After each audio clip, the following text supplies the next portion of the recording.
우리는 인생을 살면서 누구나 실패할 때가 있습니다. 인간관계에서 실패하고, 또 건강이 실패할 때도 있고, 또 사업을 하다가 실패할 때도 있고, 또 사역을 하다가 실패할 때도 있고, 또 우리의 신앙이 계속 성장만 해가는 게 아니라 떨어질 때도 있습니다. 실패를 경험하는 것이 우리의 인생입니다. 근데 문제는 실패를 끝으로 여기느냐, 아니면 새로운 시작의 계기로 여기느냐가 중요합니다. 다 같이 실패하지만 어떤 사람은 그 실패를 끝으로 여기는 사람이 있고, 어떤 사람은 그 실패가 새로운 시작의 계기로 삼는 자가 있다는 것입니다. 오늘 본문에 나오는 요나 선지자는 하나님께 두 번째로 부르심을 받고 다시 일어나는 모습을 보여주고 있습니다. 즉 요나서 1장에 나타난 요나 선지자의 모습은 실패했다고 볼 수 있습니다. 그런데 그것이 끝이 아니라 회개하고 돌아와서 다시 한번 하나님 앞에 서게 되는 요나의 모습을 발견하게 됩니다. 만약 우리네 삶에 단 한 번의 기회만 주어지는 것이라면 참 우리는 앞이 캄캄하고 아찔하고 희망이 없고 소망이 없는 그런 삶이 되고 말 것입니다.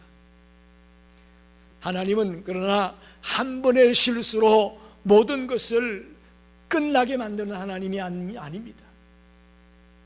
다시 한번 회복할 수 있는, 재생할 수 있는 길을 준비하시는 분이 하나님이심을 믿으시기 바랍니다.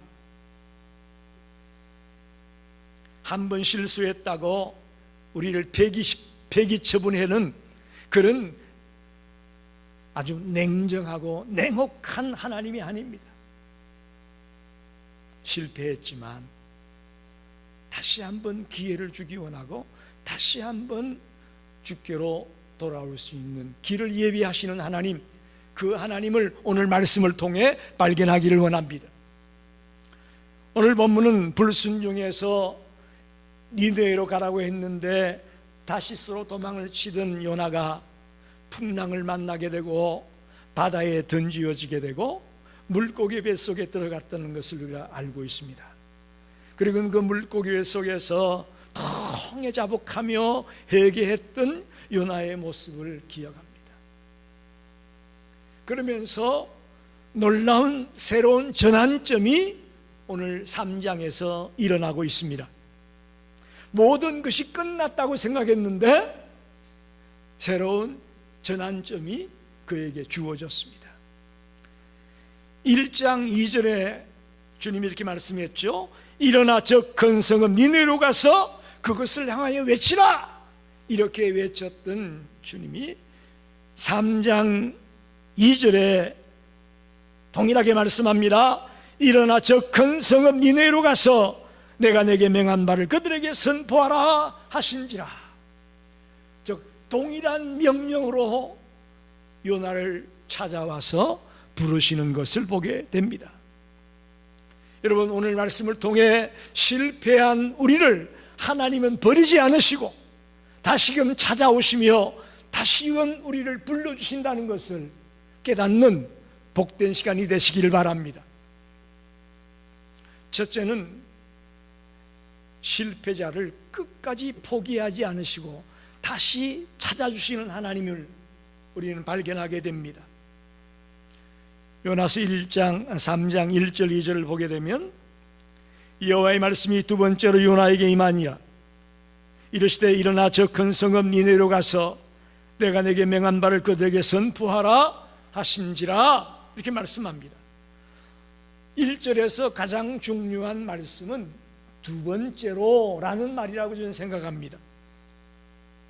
두 번째로 for the second times 이렇게 말합니다. 자, 하나님께서는 도망쳤다가 돌아온 요나를 향해 어떻게 대합니까?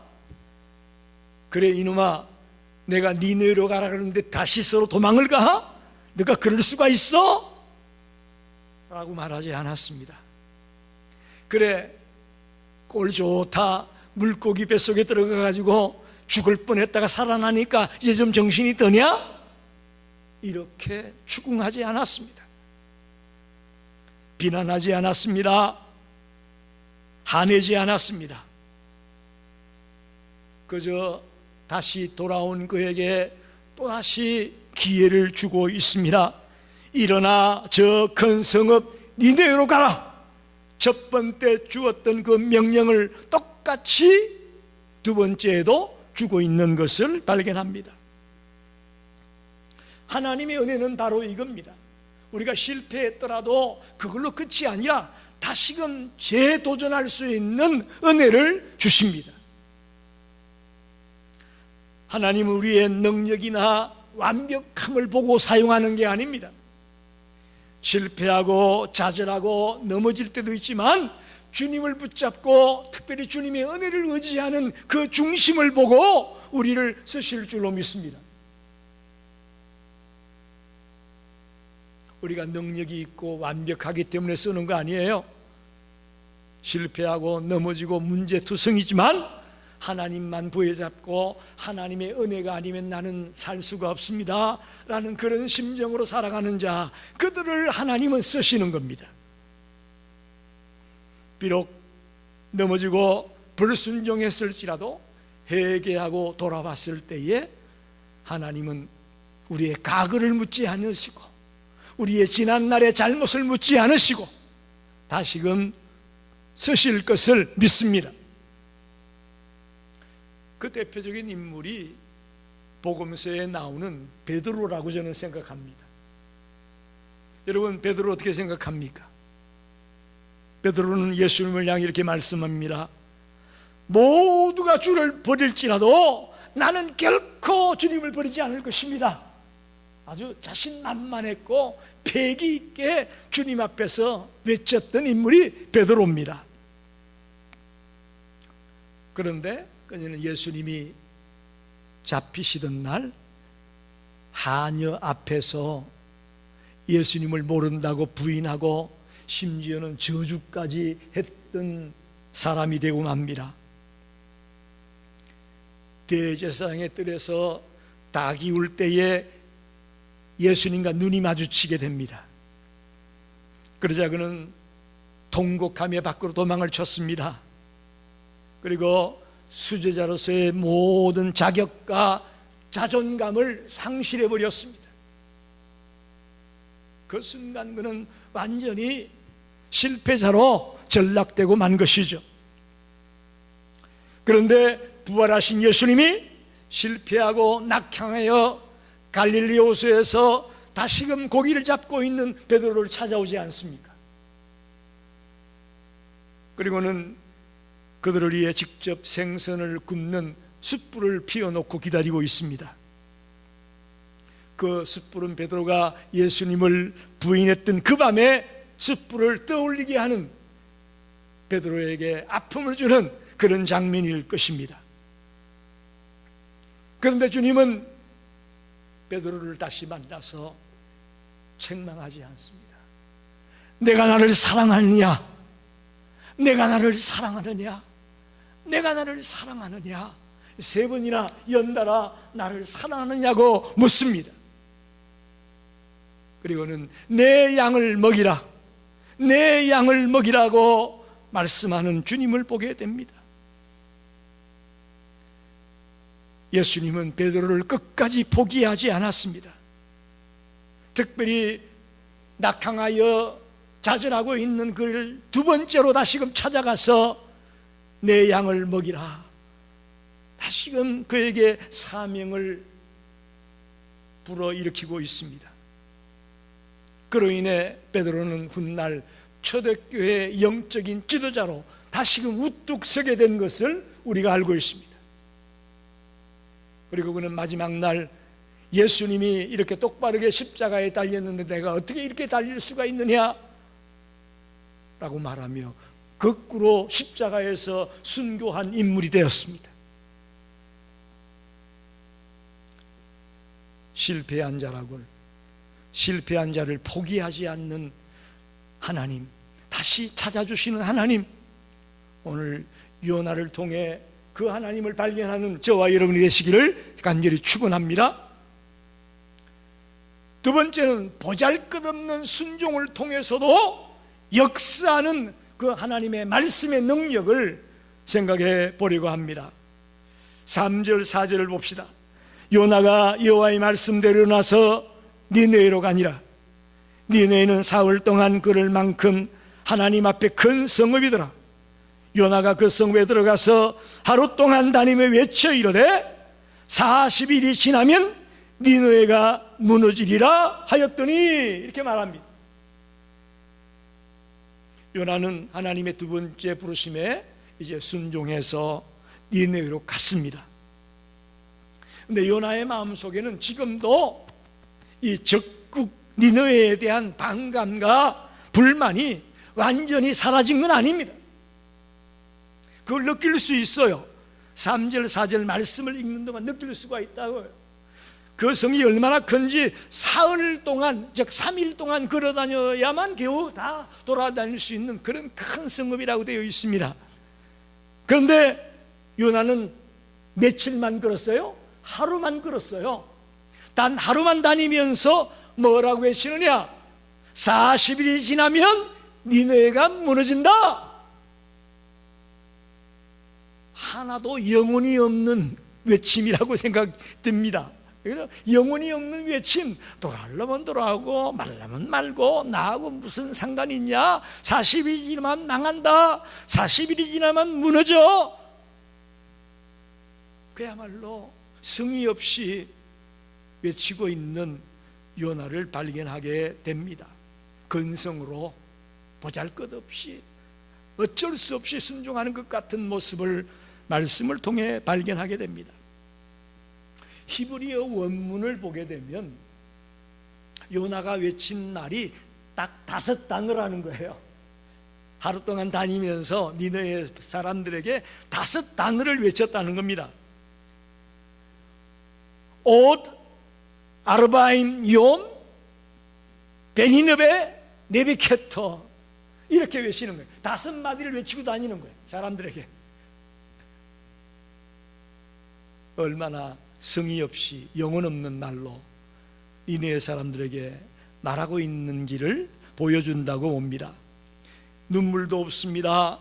그 백성들에 대한 불쌍한 마음도 없습니다. 살라면 살고 말라면 말아라. 설득해보려고 하지도 않습니다. 성의 없고 그저 근성으로 하는 외침이라고 밖에 느껴지지 않습니다. 그런데 이 보잘것없는 순종, 그저 어쩔 수 없이 가가지고 성의 없이 40일 뒤에 너희들 망해 죽어, 그렇게 하고 다니는 그 요나의 말 듣고도 어떤 역사가 일어났느냐? 왕에서부터 가난한 천민에 이르기까지 모든 백성들이 하나님을 믿고 회개하며 돌아오는 역사가 일어났습니다. 할렐루야! 여러분, 이건 놀랍습니다. 하나님의 역사는 사람이 만드는 것이 아닙니다. 하나님의 말씀 자체에 능력이 있음을 보여주고 있습니다. 아멘입니다. 여러분, 인품이 훌륭하고 학식이 많고 언변이 뛰어난 목사님이 와서 설교하면 은혜를 받는 것이고, 못 배우고 그냥 낮은 지위에 있는 사람, 아무런 보잘것없는 사람이 외치면 능력이 없고 은혜가 없고 생각했다면 그건 잘못된 생각입니다. 여러분, 사람 때문에 역사가 일어나는 게 아니에요. 하나님의 말씀이 외쳐질 때에 말씀의 능력으로 역사가 일어나는 거예요. 그러니까 여러분들도 어디 가서 부끄러워하지 말고 주저주저하지 말고 내가 알고 있는 그 하나님, 내가 알고 있는 그 말씀을 그대로 담대하게 외치시기 바랍니다. 그 말씀이 역사를 하는 거예요. 할렐루야. 나 같은 게 어떻게 복음을 전해? 나 같은 게 어떻게 감히 가서 전도하겠어? 그렇게 생각했다면 이 생각 바꾸세요. 내가 하는 거 아니에요.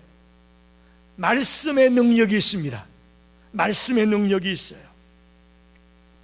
한마디로 그 성의 없는 요나의 말을 듣고 폭발적인 변화가 니느웨 성 안에 일어나고 말았습니다. 굵은 베옷을 입고 금식을 선포합니다. 심지어 왕의 의인을 찍은 문서를 돌려서 가축들까지도 물을 마시지 말고 악한 길과 손으로 행한 모든 강포에서 돌아오라고 외치게 되어집니다. 여러분, 요나의 스피치 능력이 뛰어나서 요나가 정말 사랑하는 마음으로, 불쌍히 여기는 마음으로 뜨겁게 눈물 날 정도의 감격스러운 말을 했기 때문에 그 백성들이 회개하고 돌아온 게 아니었습니다. 성의 없는 외침이었지만 하나님의 말씀을 전했을 때에 하나님의 말씀이 능력이 되어서 그 타락해가고 죽어가던 니느웨가 회개하며 돌아오는 부흥의 역사가, 살림의 역사가 일어남을 믿습니다. 19세기 영국이 낳은 세계적인 설교자 찰스 스펄전 목사님이 있습니다. 스펄전 목사님, 그는 15살 때에 영적으로 방황하고 구원의 확신이 없었습니다. 교회는 다녔지만 구원의 확신이 없었어요. 갈등하고 있었어요.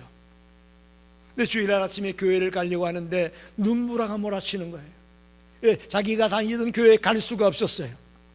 그래서 길거리에 있는 작은 마을에 조그만 교회에 들어가서 예배를 드리려고 했습니다. 그 교회 이름은 프리미티브 메도디스트 채플이라는 교회에 들어가서 예배를 드리게 되었습니다. 근데 그날 눈보라 때문에 그 교회 목사님도 교회에 나오질 못했어요. 그러자 한 가난하고 학식이 없는 병신도 주일학교 교사가 문법도 맞지 않고 설교 원고도 없이 성경 하나만 들고 떡 올라가 가지고 대신 설교를 하게 되었습니다.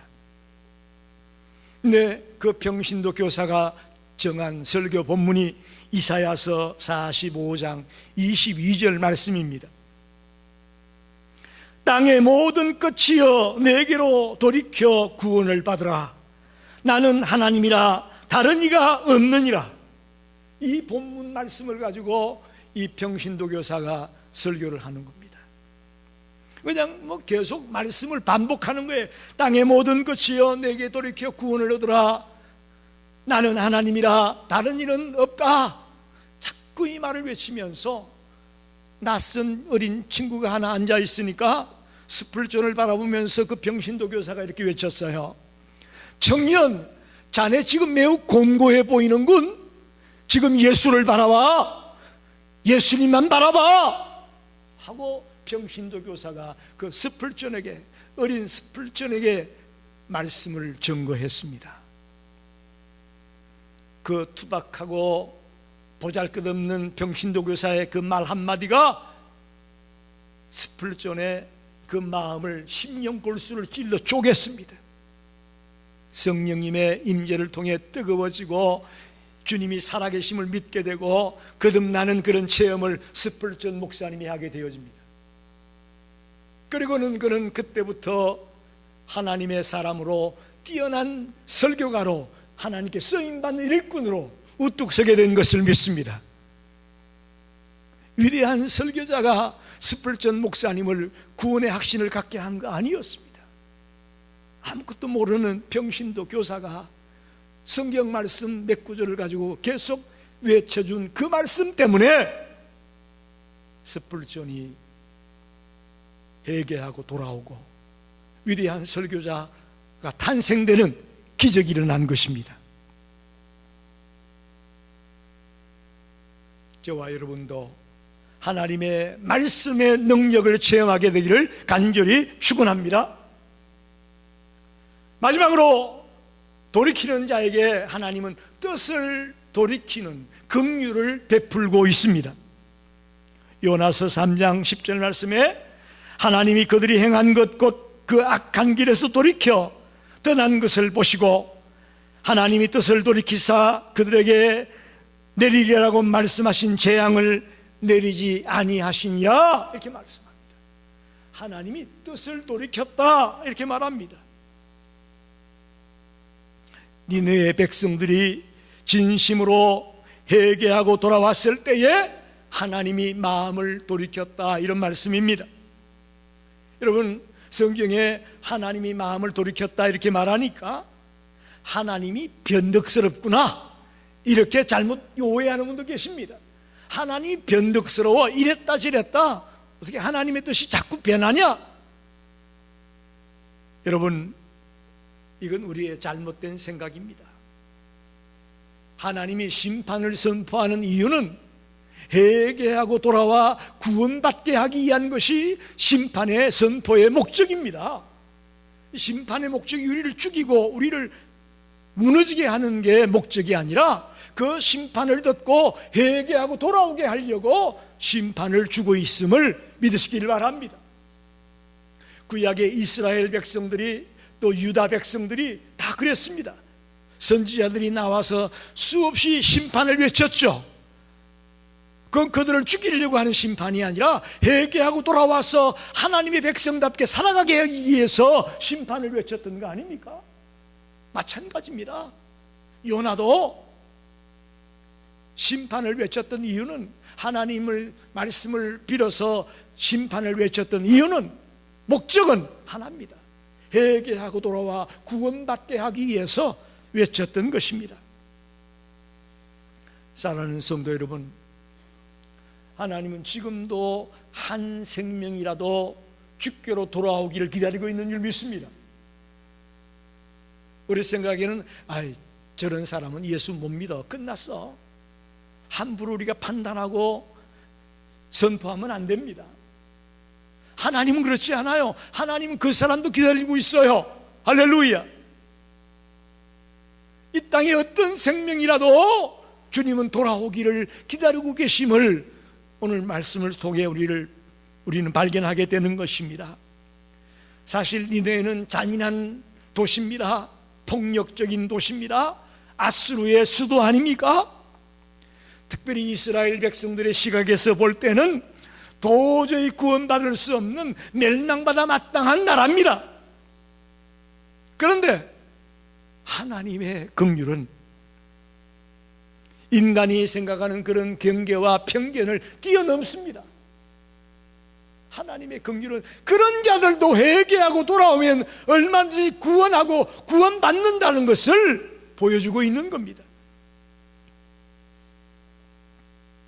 하나님의 공의는 죄를 심판하지만 하나님의 긍휼은 진심으로 돌아오는 죄인들을 얼마든지 깨안아주고 얼마든지 회복시키는 그런 긍휼의 하나님임을 믿으시기를 바랍니다.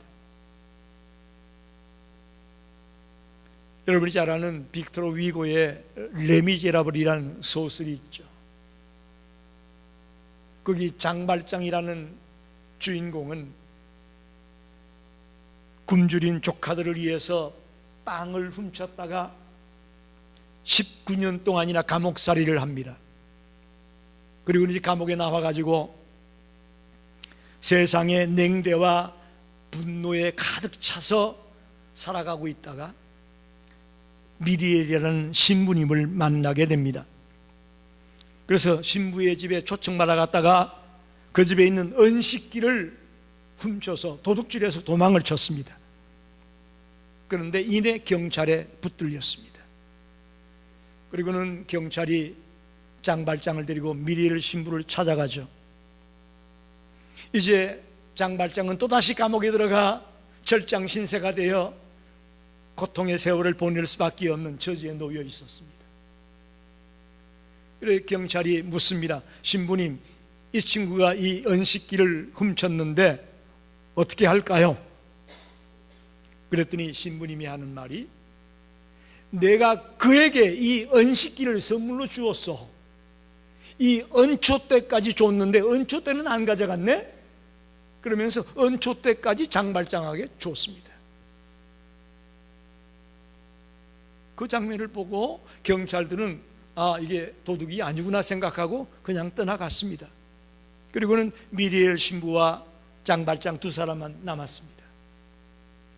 그때 신부님이 장발장의 눈을 바라보며 얘기합니다. 장발장이여, 내가 이 은으로 당신의 영혼을 샀습니다. 이제는 당신은 악에게 지지 말고 선을 행하며 정직하게 사십시오 라고 얘기했습니다. 그 말을 들은 장발장은 완전히 새 사람이 되어서 남은 생에는 평생을 속죄하며 헌신하는 그런 삶을 살아가려고 애썼다고 소설은 기록하고 있습니다.